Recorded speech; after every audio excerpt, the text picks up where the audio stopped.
proses analisis yang sangat penting. Mengapa? Karena teknik preparasi sampel adalah proses yang harus dilakukan untuk menyiapkan sampel sehingga siap untuk dianalisis menggunakan instrumen yang sesuai. Teknik preparasi sampel dilakukan dengan tujuan khusus untuk memisahkan analit dari matriks sampel yang sangat kompleks, memekatkan analit sehingga diperoleh analit yang konsentrasi yang lebih tinggi dari semula, dan mengubah analit menjadi senyawa lain yang dapat dianalisis dengan instrumentasi yang tersedia. 1. Cara preparasi sampel dengan destruksi atau pelarutan menggunakan cara oksidasi kering. Misalnya, preparasi sampel pada penentuan fosfor pakan ternak. Apa yang akan dicoba? Yaitu melakukan preparasi sampel pada pengujian fosfor pupuk pakan ternak. Dan tujuan percobaan melakukan penyiapan sampel yang masuk laboratorium atau sampel laboratorium sampai didapatkan sampel pengujian atau sampel uji yang mewakili sampel laboratorium dan sudah siap dilakukan pengujian. Bahan yang disediakan pakan, HCl, asam nitrat atau HNO3, Aquades, dan kertas Wetman 41. Dan apa saja alat yang digunakan?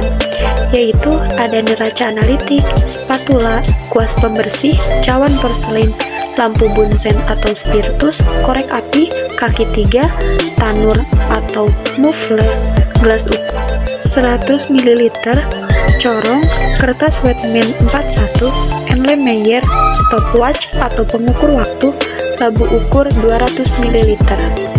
Dan prosedur kerja yang dilakukan yaitu 1. Abukan 2 gram sampel ke dalam cawan porselin selama 4 jam pada suhu 600 derajat Celcius. Dinginkan dan tambahkan 40 ml HCl dan beberapa TS HNO3. Kemudian panaskan di dalam water bath. 2. Dinginkan. Pindahkan secara kuantitatif ke dalam labu ukur 200 ml. Tepatkan dengan Aquades sampai tanda batas. Tepatkan dengan Aquades sampai tanda batas.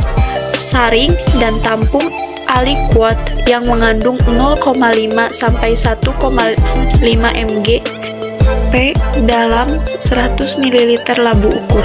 3. Tambahkan 20 ml per reaksi molibdovanadat, encerkan hingga tanda batas dengan H2O, aduk merata. 4. Biarkan larutan selama 10 menit. Preparasi sampel pada pengujian kadar fosfor pada pupuk NPK. Terlebih dahulu kita harus mengetahui tujuan dari praktikum ini. Tujuannya yaitu melakukan penyiapan sampel yang masuk laboratorium sampai didapatkan sampel pengujian yang mewakili sampel laboratorium dan sudah siap dilakukan pengujian. Bahan yang terdiri dari pupuk NPK, asam nitrat, Aquades, kertas Wetman 41. Alatnya yaitu neraca analitik, spatula, kuas pembersih, corong, gelas piala 250 ml, gelas ukur 100 ml, kertas Wetman 41, Erlenmeyer, stopwatch, lampu ukur 500 ml. Prosedur kerja: timbang pupuk NPK dengan teliti sebanyak 1 gram pupuk yang sudah dihaluskan.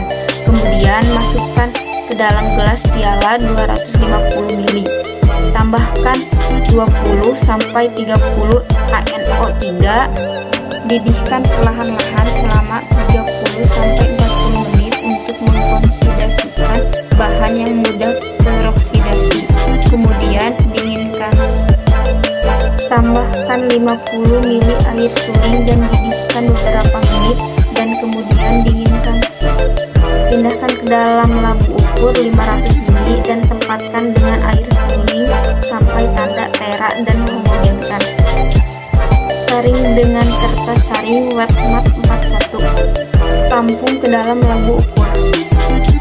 Pembahasan: pupuk anorganik merupakan pupuk buatan yang memiliki kandungan hara lebih tinggi di domina, dianggap lebih efektif dan menghemat biaya.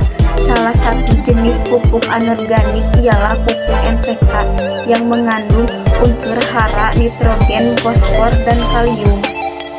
Kesimpulan, tahap analisis pada fosfor yaitu dengan interaksi yang bertujuan untuk mengkonsidaksikan senyawa anorganik yang terdapat dalam sampel pupuk NPK yang menggunakan asam nitrat, reparasi sampel kadar fosfor untuk menguji pupuk kadar fosfor untuk menguji pupuk NPK, metode spektrofotometri. Cara pengujian melalui metode spektrofotometri selanjutnya, yaitu preparasi sampel air minum pada pengujian kadar amonium.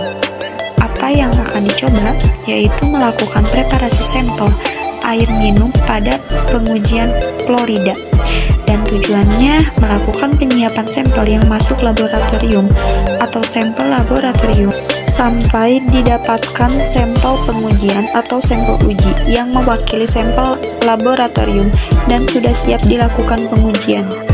Dan bahan yang diperlukan adalah air yang diuji, fenol, natrium nitrorusida, aquades. Sedangkan alat ada pipet volume 25 ml, pipet ukur, pipet volume 5 ml, termometer, gelas ukur 100 ml, Erlenmeyer 50 ml, dan stopwatch. Prosedur kerja: 1. Pipet 25 ml contoh dan masukkan ke dalam Erlenmeyer 50 ml, tambahkan sambil langsung dikocok tiap masing-masing penambahan 1 ml larutan fenol, 1 ml larutan natrium nitrorusida, dan 2,5 ml larutan pengoksidasi. 2. Tutup contoh dengan tutup plastik, biarkan warna timbul dalam suhu kamar 22 derajat Celcius sampai 27 derajat Celcius yang terlindung dari cahaya minimal 1 jam. Warna stabil dalam 24 jam. Samaan dan perbedaan sampel uji pada pengujian kadar analit dengan spektrofotometri tipis. Terdapat dua larutan yang berbeda, satu larutan berwarna dan yang satunya lagi larutan tidak berwarna, dan yang satu-satunya lagi larutan yang tidak berwarna diuji dengan spek UV. Memiliki panjang gelombang 190 sampai 300 ml. Dipakai untuk aplikasi kuantitatif pembedakan radiasi. Sedangkan larutan berwarna diuji dengan spek visible. Spektrometric visible disebut juga dengan seminar tampak karena larutan tersebut terlihat warnanya dengan mata, yang memiliki panjang gelombang sekitar 380 sampai 750 ml. Sampel yang tidak berwarna tidak bisa diuji dengan spektrofotometri visible.